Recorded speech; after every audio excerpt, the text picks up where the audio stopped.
ان کے لیے کوئی انتظام ہو جائے. تو وہ بھی ہو گیا.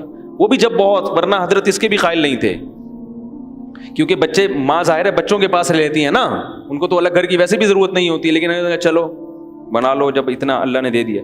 باقی کیا کرتے تھے, اپنے جو صبح کا ناشتہ ہے بادام منڈا اور یہ سب, ایک دن ہم گئے تو تکا کھا رہے تھے, ٹھیک ہے نا, اچھی خوراک کھاتے تھے.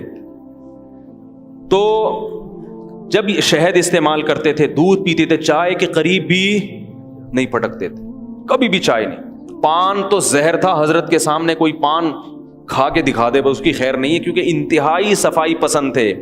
ایسی صفائی اگر میں قسم اٹھا کے بولوں میں نے زندگی میں کسی میں نہیں دیکھی تو میں قسم میں جھوٹا نہیں ہوں گا. اتنی صفائی تھی, اتنی صفائی کہ انتہا ہے جس کی. ایک طالب علم اپنی ٹوپی کمرے میں بھول آیا ان کے, اس پہ تھوڑے تھوڑے پسینے کے ہلکے ہلکے کچھ نشان تھے. حضرت اس ٹوپی کو نا یوں کر کے لے کر آئے, ادھر رکھ کے, کہا مجھے چکر آ رہے ہیں اس کی بدبو سے, حالانکہ اس میں کچھ بھی نہیں, لیکن ناممکن تھا, ایسی صفائی تھی. سلیقہ ایسا تھا کہ چپل آپ ٹیڑھے میڑے نہیں رکھ سکتے تھے. ہم مدرسے میں جب چپل رکھ کے آتے تھے نا, بالکل فوجیوں کی طرح سیدھے چپل, ٹیڑھے میڑے ہو گئے تو خیر نہیں ہے. پھر ان کی خانقاہ میں جب بیٹھنے کا ٹائم آتا تھا تو حضرت کی تو چپل ترتیب سے رکھے ہوتے تھے. ایسا نہیں ہے کہ جہاں اتارو کوئی چپل ادھر جا رہی ہے ادھر جا رہی ہے, اس کا تصور نہیں تھا. گاڑی جب اپنی پارک کرتے تھے ایسی تمیز سے پارک کرتے تھے, اس کے جو ٹائر ہیں پہیے بھی کیا ہوتے تھے, بالکل سیدھے, ٹیڑھے میڑے نہیں ہوتے تھے. ہر چیز میں سلیقہ. کوئی بائک اگر گلی میں کھڑی کر دے, ذرا سی ٹیڑھی میڑھی اس کو ڈانٹ پڑتی تھی. ایسا سلیقہ, ایسی تمیز, اتنی صفائی, انتہائی درجے کی صفائی تھی. تو میرے بھائی ہمارا سب سے بڑا مسئلہ کیا ہے, ہوس. ہمارا مسئلہ غربت نہیں ہے. ہم میں سے ہر شخص کو اللہ اس کی ضرورت سے کروڑہ گنا زائد ہے. اتنا جب حضرت کو آیا نا, پھر بھی حضرت کہتے ہیں مسافر خانہ ہے, نکلنا ہے یہاں سے, جانا ہے یہاں سے. کسی نے حضرت کو فون کر کے پوچھا کہ آپ سعودیہ عمرہ کرنے گئے تھے, ابھی آپ کہاں ہیں؟ تو حضرت فرمایا میں ناظم آباد کے مسافر خانے میں بیٹھا ہوں. پھر اس نے 3 دن بعد فون کیا کہ حضرت آپ کہاں ہیں ابھی؟ انہوں نے کہا ناظم آباد کے مسافر خانے میں. اس نے کہا 3 دن ناظم آباد میں جب آپ کا ذاتی گھر موجود ہے تو 3 دن سے آپ مسافر خانے میں کیوں ہیں؟ حضرت نے فرمایا ذاتی گھر کسی کا نہیں ہوتا, جو گھر اللہ نے دنیا میں دیا ہے وہ کیا ہے, مسافر خانہ ہے. تھوڑے دنوں میں یہاں سے جانا ہے, اور واقعی تھوڑے دنوں میں وہاں سے چلے گئے. ہمارے ایک رشتے دار آئے, انہوں نے دیکھا کہ یار یہ ایسی ایکٹیویٹیز ہیں, تو وہ اپنا گھر ذاتی بنا رہے تھے. انہوں نے کہا یار یہ لوگ تو اتنا پیسہ ہو کے بھی جو ہے نا کوئی فکر ہی نہیں ہے گھر بنانے کی, اور ہم ابھی سے کیا کر رہے ہیں, ٹینشن لے رہے ہیں. بڑے حیران ہوتے تھے. اور پھر یہ بتا دوں میں, جو آخری بات حضرت سے متعلق کر کے پھر اس موضوع کو سمیٹتا ہوں. ناشتے پہ خرچ کرتے تھے, لباس پہ, خوراک پہ ٹائٹ خاندانی, اور ان چیزوں پہ خرچ کرنے کے بعد جو بچے پھر دیکھتے نہیں تھے کتنا ہے, کوئی اکاؤنٹ وکاؤنٹ نہیں تھا بینک میں, سارا فی سبیل اللہ, بولو بھائی صدقہ.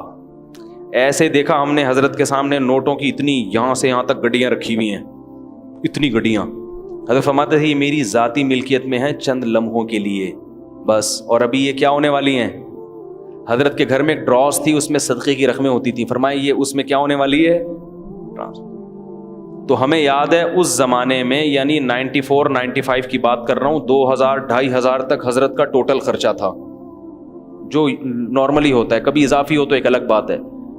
اس کے علاوہ جتنا آتا تھا وہ سب کیا ہو رہا ہے, زمینوں کی آمدن آنا. حضرت کی وراثت بٹی تھی نا, تو زمینوں کی آمدن آتی تھی. تو حضرت کے پاس جب آمدن آتی تھی, حضرت گنتے نہیں تھے اس کو.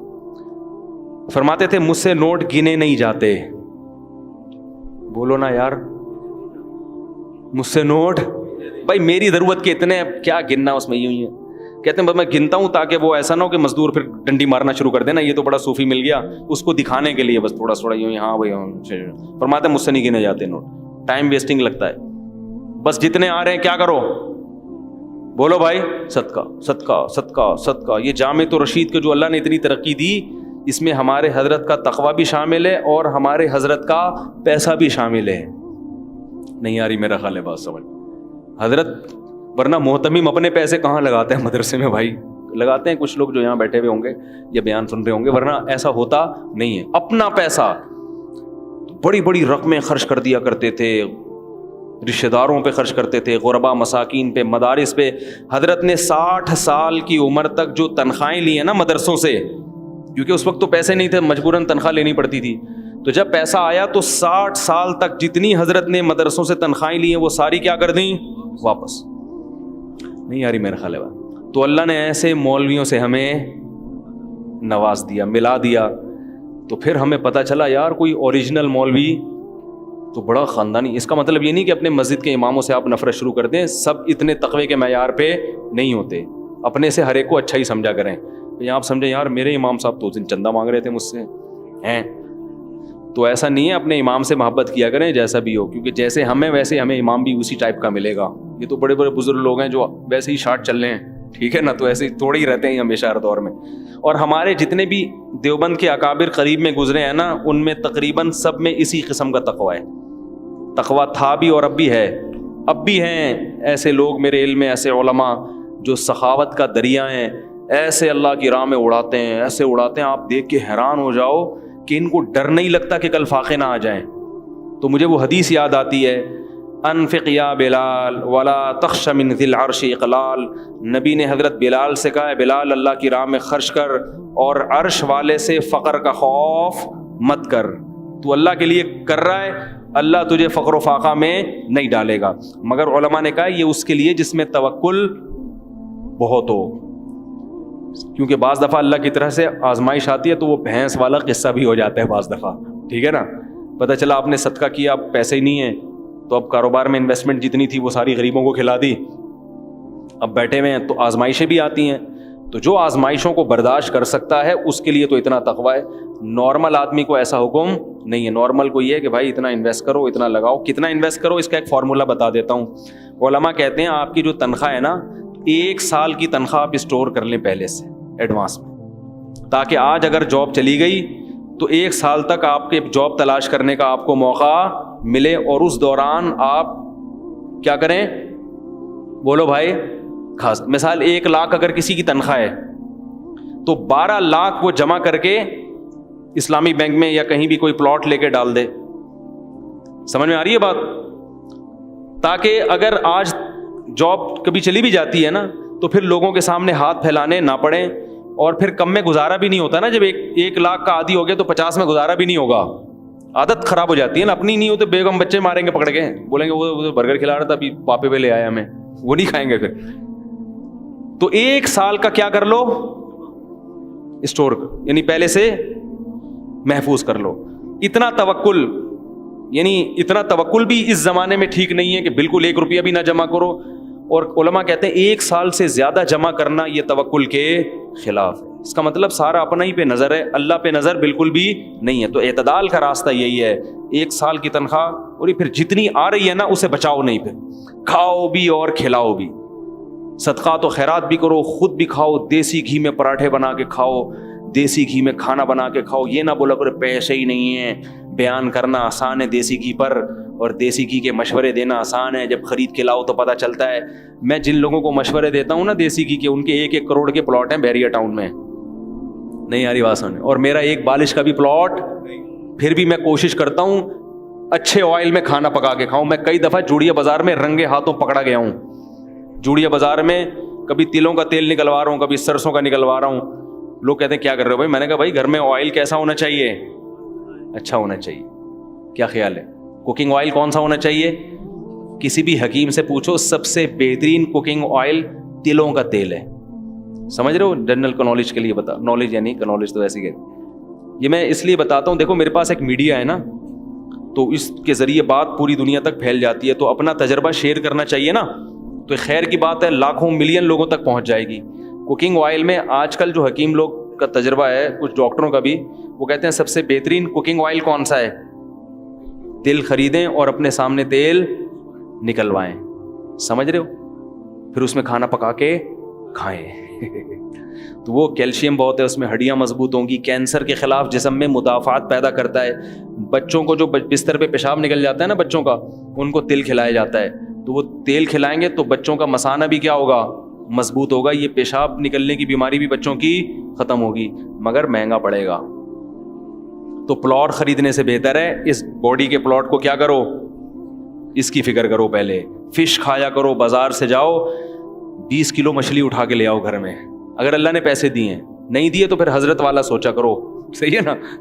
جو ہمارے حضرت سوچتے تھے بھائی اللہ نے دیے ہوتے تو اللہ نے مچھلی ضرورت ہوتی تو اللہ پیسے بھی دے دیتا.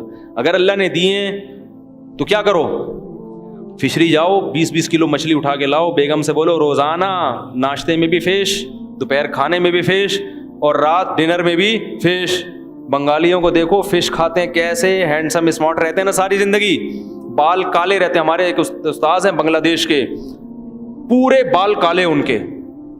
میں نے کہا آپ کی عمر کتنی؟ انہوں نے کہا پتہ نہیں 46 سال 48 سال. ایسے گھنی کالی داڑھی, یہ کس کا کمال ہے؟ فش کا, مچھلی کھا رہے ہیں دبا کے. ہمارے ہاں مچھلی ڈاکٹر کے مشورے پر ہفتے میں 1 دن, کیونکہ دوبارہ خریدتے ہوئے جان نکلتی ہے, یار مچھلی کیسے خریدیں, یار مچھلی کیسے. تو بھائی یہ قدرتی چیزیں, ان پہ پیسہ خرچ کرو اللہ کے بندو. شہد کھاؤ, کیا کھاؤ ٹھیک ہے شہد کھاؤ.